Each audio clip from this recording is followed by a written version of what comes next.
नमस्कार विद्यार्थ्यांनो, माझे नाव माधुरी राजभर आहे. मी तुम्हाला हिंदी हा विषय शिकवणार आहे.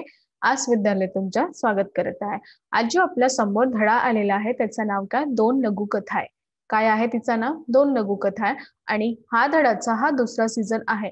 पहिल्या सीझन मध्ये आपण बघितले की दोन लघुकथाचा पहिला लघुकथा आपण बघितले. इथे आपण बघणार आहे की दुसरा दोन लघुकथा आहे. दुसरा लघुकथा कोणता आहे? तर चला बघून घ्या. बघा, तुमच्या समोर लघुकथा आलेला आहे. दुसरा त्याचं नाव काय? जीभ का वर्चस्व. काय आहे? जीभ. म्हणजे जीभ जे आहे आपला त्यांचं वर्चस्व कशाप्रमाणे होऊन जात आहे किंवा कशाप्रमाणे आपण करणार आहे. तर चला आता आपण त्यांचं वाचन करून घ्या. कळलं? हो. तर बघा, पंक्तिबंद और एकजुट रहने के कारण दांत बहुत दुस्साहिस हो गए थे.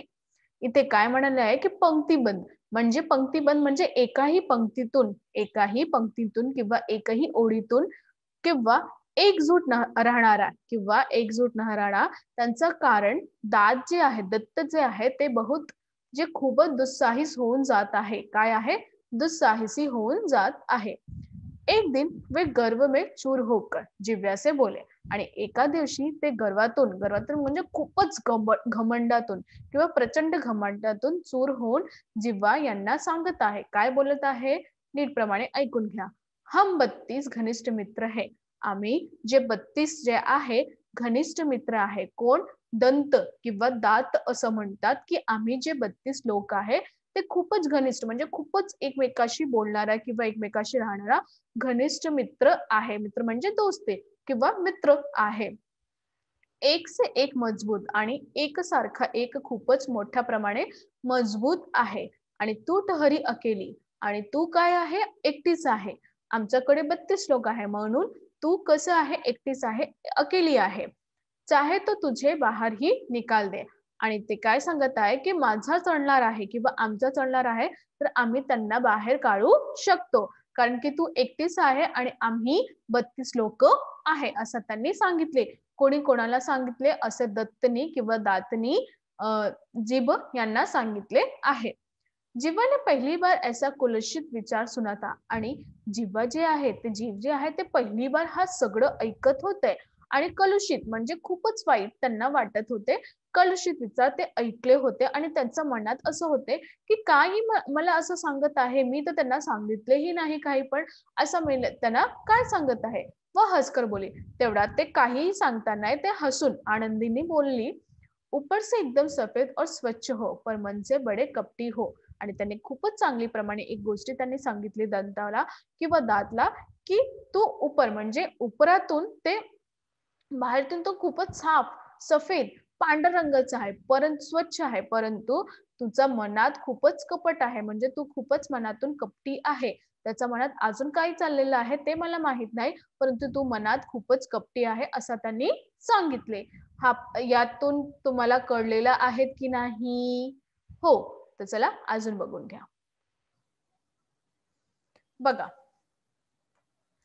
ऊपर से स्वच्छ और अंदर से काले घोषित करने वाली जीभ. आणि त्यांना काय म्हणाले की ती वरची ते स्वच्छ आणि आतमधून काली म्हणजे काळा घोषित करणारा जीभ आहे असं त्यांनी सांगितले.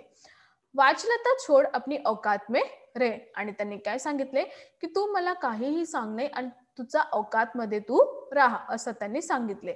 हम तुझे चबा सकते. आम्ही सगळं मिळून त्यांना तुला चाबवून खाऊन सकतो असं त्यांनी असं म्हणाले. ये मत भूल की तू हमारी कृपा पर ही राज कर रही है. आणि त्यांना आणखीन काही सांगितले आणि पुन्हा काय सांगत आहे की तुला असं विचार करायला पाहिजे की आम्ही आहेत तेव्हापर्यंत तू राहणार आहे आणि आमची जे कृपा आहे की त्याबद्दल तू इथे राज करत आहे असे त्यांनी सांगितले. दातोने किटकिटा कर कहा. आणि त्याच वेळी दात जे आहे दंत जे आहे ते एकमेकाशी लढून किंवा किटकिट करून म्हणाले. जीभ ने नम्रता बनाई रखी किंतु उत्तर दिया. आणि तेवढाच जे जीभ आहे त्यांनी काय केले? नीट प्रमाणे ऐकून त्यांचं नम्रता म्हणजे खूपच चांगल्या प्रमाणे शांतीने होऊन त्यांनी त्यांचं उत्तर दिले. बघा, दूसरों को चबा जाने की ललक रखने वाले बहुत जल्दी तुटते भी है. त्यांनी काय म्हणाले की जे दुसऱ्यासाठी, मी तुम्हाला एक उदाहरण देते, जे दुसऱ्यासाठी खड्डा खोदतं ना, त्यामध्ये ते स्वतःही पडतं. तर याप्रमाणे त्यांनी सांगितले की जे दुसऱ्याचा चबण्याचा म्हणजे दुसऱ्याला खायचा ललक ठेवतात किंवा बोलतात, त्याबद्दल त्यांना जल्दीही त्यांचं जबान जे आहे ते तुटत होणार आहे, असं त्यांनी सांगितले. सामने वाले तो और जल्दी गिर जाते आणि जे समोरचे आहे ते नीटप्रमाणे लवकरहीच गिरतं. तुम लोग अवसरवादी हो. तुम्ही लोग कसं आहे? अवसरवादी आहे. कसं आहे? अवसरवादी आहे. मनुष्य का साथ तभी तक देते हो जब तक वो जवान रहता है. तुम्ही लोक अवसरवादी आहे आणि तुम्ही लोक मनुष्य म्हणजे माणूसच्या साथ कधीपर्यंत देत आहे? जेव्हापर्यंत ते जवान आहेत त्यापर्यंत तुम्ही त्यांचा साथ देते. वृद्धावस्था में उससे असहाय छोड़कर चले जाते आणि जेव्हा ते वृद्धावस्थाला येते म्हणजे जेव्हा ते त्यांची बुढापा असतात किंवा त्यांच्या म्हातारी होते तेव्हा तुम्ही त्यांना असहाय सोडून जात आहे, असं त्यांनी सांगितले त्यांना.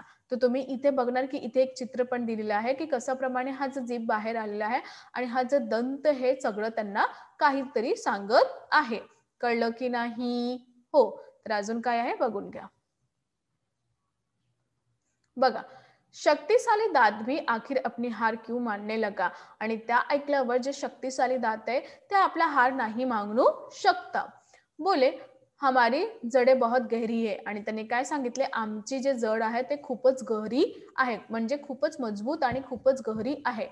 हमारे कड़े और नोकीलेपन के कारण बड़े बड़े हमसे थरथराते हैं. आमचे जे दात आहे किंवा आम जे आहे त्यांचं कडे म्हणजे खूपच कठोर आणि नोकिले कसं आहे, नोकिले म्हणजे जसं चाकू असतात ना नोकिले, त्याचप्रमाणे नोकिले आहे आणि त्यांच्याशी आमचे जे लोक आहे किंवा जो लोक इथे आहे ते आमच्याशी घाबरता आहे. जिव्हाने विवेकपूर्ण उत्तर द्या. आणि त्याच वेळी जिव्हा यांनी काही सांगितल्याने ते विवेकपूर्ण उत्तर दिले. तुम्हारे नोकिले या कड़ेपन का कार्यक्षेत्र मुंह के भीतर तक सीमित है. त्याने काय सांगितले, तुम्ही केवढा पण नोकिलेपण आहे किंवा केवढा पण कडेपण आहे, परंतु तुमच्या जे कार्यक्षेत्र आहे, तुमचं जे कार्यक्षेत्र आहे ते आत म्हणजे तोंडाचं आतमध्येही सीमित आलेलं आहे. तुम्ही त्यातून बाहेर नाही निघू शकतो, असं त्यांनी सांगितले. विनम्रता से कहती हूँ कि मुझ पे पूरी दुनिया को प्रभावित करने और झुकाने की क्षमता है. आणि ते खूपच विनम्रतातून सांगितले की माझ्यावर काय सांगितले की माझ्यावर पूर्ण दुनिया, जे पूर्ण विश्व आहे ते पूर्ण दुनिया जे आहे त्यांना प्रभावित करण्याच्या आणि त्यांना आपला झुकवायचा म्हणजे आपल्या समोर झुकवायची क्षमता आहे माझ्याकडे, असं त्यांनी सांगितले. कोणी कोणाला सांगितले, असं जीवानी दात यांना सांगितले. कळलं की नाही? हो. तर अजून काय आहे बघून घ्या. बघा, दातोने पुन्हा धमकी दी आणि त्याबद्दल जेव्हा जीभ जे सांगत होते ते ऐकल्यावर दात काय करण्यात त्यांना पुन्हा धमकी दिली. हम सब मिलकर तुझे घेरे खडे हैं. आम्ही सगळं मिळून त्यांना तुम्हाला घेरे उभे आहे. काय सांगितले त्यांनी की आम्ही सगळं मिळून इथे तुम्हाला घेरून खडेलेल्या उभे आहे. कब तक हमसे बचेगी. केव्हापासून तू आमच्यावर वाचणार आहे, असं त्यांनी सांगितले. जीभ ने दांतों के घमंड को चूर करते हुए चेतावनी दी. आणि त्याच वेळी जीभने काय केले की त्याचा जे घमंड होता, जे खूपच प्रचंड घमंड होता, त्यांचं चूर करून त्यांना चेतावनी दिली. कोणती चेतावनी? नीटप्रमाणे ऐकून घ्या. डॉक्टर को बुलाओ, दंत चिकित्सक एक एक को बाहर कर देगा. आणि त्यांनी काय म्हणले, मी जेव्हा बघा नीटप्रमाणे ऐकून घ्या, मी जेव्हा डॉक्टरला बोलवणार आहे ते दंत चिकित्सक आहे. कोणता? दंत चिकित्सक आहे. ते एक एक करून तुम सगळं लोकांना बाहेर करणार आहे. त्यांनी काय सांगितले की मी डॉक्टरला बोलवणार आहे, जे दंत चिकित्सक आहे, तुम्ही सगळ्यांना ते एक एक करून बाहेर टाकणार आहे. मुझे तो छुओगे भी नहीं और तुम सब बाहर दिखाई दोगे. ते मला नाही सुणार, परंतु तुम्ही सगळं एक एक कडून बाहेर निघणार आहे, असं त्यांना सांगितले. कळलं की नाही? हो. घमंडी दात अब निरुत्तर थे. आणि जेव्हा जीभने हे सांगितले तेव्हा हा ऐकल्यावर जे घमंडी दात होता ते निरुत्तर झालेला होता, कारण की त्यांच्याकडे काहीही उत्तर नव्हते. उन्हें कविता की ये पंक्ति याद आ गई. आणि तेवढाच त्यांना कविताची हा पंक्ती याद आले किंवा स्मरण आले किसी को पसंद नहीं सकती बयान में, तभी तो दी नहीं हड्डी जबान में. आणि तेवढ्यात तो काय म्हणाला की कोणालाही पसंत म्हणजे कोणालाही पसंत नाही हा सक्ती. म्हणजे तुम्ही कोणाबरोबरही सक्ती करा म्हणजे जोरजबरदस्ती करा. त्यांचं बयानबद्दलही आत्तापर्यंत आपल्याला जबानमध्ये हड्डी नाही दिलेली आहे.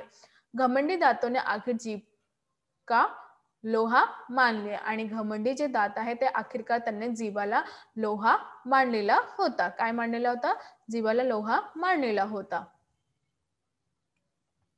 तर आज आम्ही काय शिकलो? आज आम्ही शिकलो की कचाप्रमाणे हा जे आपण जे घमंड करतात, आपल्याला घमंड नाही करायचं आहे. कारण की जेव्हा आपण घमंड करतात त्याबद्दल लोकांना असं वाटतं की आपण खूपच मोठ्या प्रमाणे आहे. पण आपल्याला असं नाही करायचं आहे. जेव्हा आपल्याकडे जे आहे ना त्याच्याच मध्ये आपल्याला परिपूर्ण राहायचं आहे. त्याबद्दल लोकांना असं नाही दाखवायचं की आपल्याकडे हे आहे, आपण हे करू शकतो, आपण हे करू शकतो. हा सगळं आपल्याला नाही करायचं आहे. कारण की तुमच्या जीवनात तुम्ही जे करता ते तुमच्यासाठी करत आहे, ते कोणासाठी नाही करत आहे. तुम्ही लोकांना सांगत आहे तुम्ही लोकांना सांगत आहे की तुम्ही असं करू, कसं करू. तुम्ही स्वतः काय करता ते आपण करून घ्या. तर कधीही कोणालाही आपल्या हिसाबानं बोलवून घ्या की जेव्हा तुम्ही बोलताय ते समोर कोण उभे आहे, कोणासारखं तुम्ही बोलत आहे, हा सगळं तुम्ही करून घ्या. कळलं? हो. धन्यवाद.